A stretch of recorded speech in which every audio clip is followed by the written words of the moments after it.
নমস্কাৰ। আজি মোৰ মায়ে মাটিকলাইৰ বড়ি আৰু ৰঙালাওৰ আগৰ জোল বনাব। এতিয়া কালিজিৰা পূৰণ দি দিব। তেলটো গৰম হৈ আহিছে।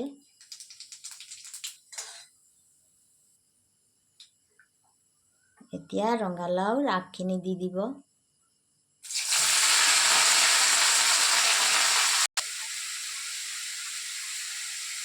এতিয়া নিমখ দি দিব, লগতে হালধি,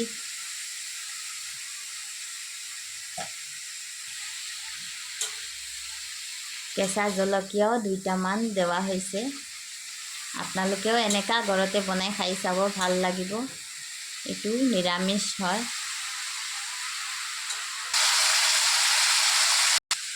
এতিয়া ঢাকনি দি দিব, 5 মিনিটমান ভিজিব দিব। এতিয়া ঢাকনি উঠাই দিছে, অকণমান জিৰাৰ গুড়ি দি দিব।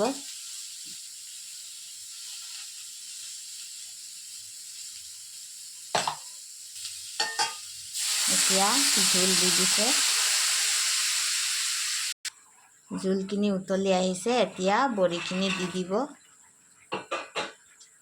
আপোনালোকে এনেকা ঘৰতে বনাই খাই চাব, ভাল লাগিব। আৰু মোৰ মাৰ কাৰণে বেছিকৈ লাইক, শ্বেয়াৰ আৰু ছাবস্ক্ৰাইব কৰিব। মোৰ মায়ে আকৌ বেলেগ ৰেচিপি লৈ আপোনালোকৰ ওচৰত আহিব। নমস্কাৰ।